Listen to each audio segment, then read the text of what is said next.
Over 400 years separated the last events of Nehemiah and the final prophecy of Malachi recorded in the Old Testament, circa 425 BC, to the beginning of the New Testament, circa 6 to 4 BC. Because there was no prophetic word during this time, this period is sometimes called the 400 silent years. For about 100 years after the close of the Old Testament canon, Judea continued to be a Persian territory under the governor of Syria, with the high priests exercising a measure of civil authority. But when Alexander the Great defeated the Persian king Darius III in 3 decisive military battles, he gained control of the Persian Empire, which also included Judea. We don't know what this new conqueror will do to us. After I prayed last night, God spoke to me in a dream that I was to be dressed like this when we met this new military leader from Greece. I bow before and praise the God of the Jews. Commander, You worship our God? No, but he came to me in a dream and showed you dressed like this, and I understood that I was to seek you out. Then I would conquer all of Persia. In the temple, Alexander offered a sacrifice according to the priest's direction. In our own scrolls, the prophet Daniel said that a great Greek warrior would come and conquer all of Persia. I am the one your God predicted. In honor of your God, you can live according to the laws of your God and be free from tribute in the year of your Sabbath.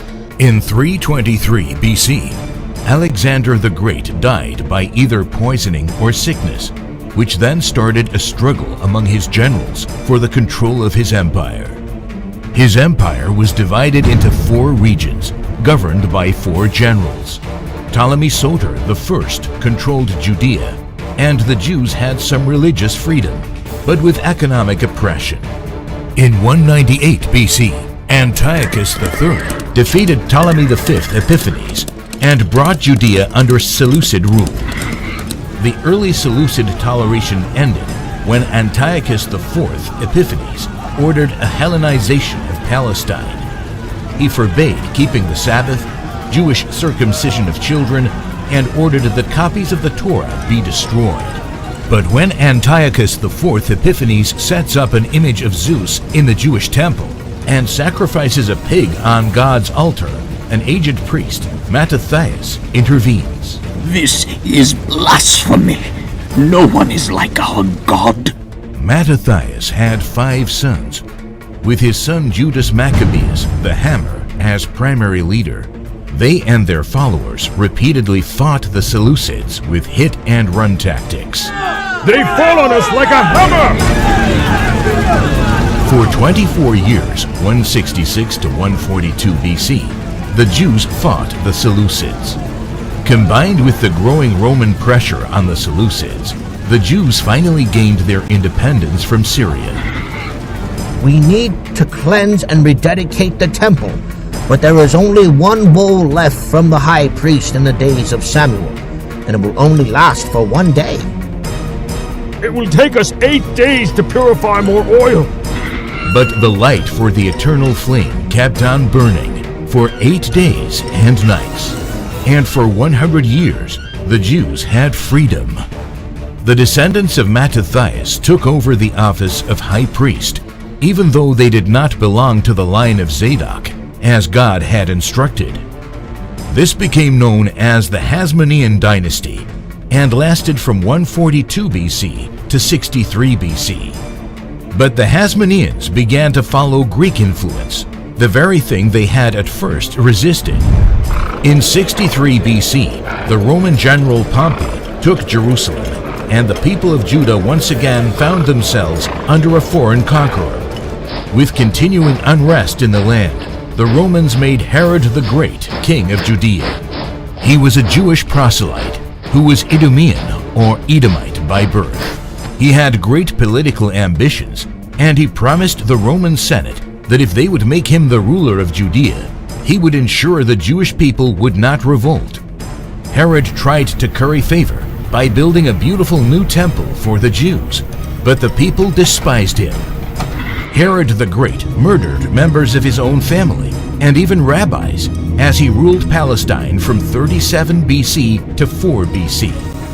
He was the King of the Jews when Jesus Christ was born. The Jews of the diaspora primarily spoke Greek, and the Old Testament was translated into Greek in 250 BC. According to Jewish legend, it was translated by 72 Jewish scholars in 72 days. Septuagint is the Latin word for 70. The Septuagint was likely translated in Alexandria over a longer period of time.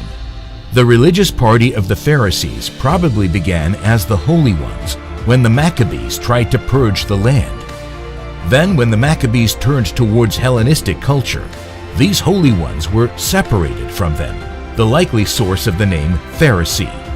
The Pharisees interpreted the law strictly and sought to make their understanding binding upon all Jews. The Sadducees likely derived their name from the priestly line of Zadok. These aristocrats only believed the first 5 books of the Old Testament. They also did not believe in the resurrection and saw themselves as the guardians of temple policy and practices.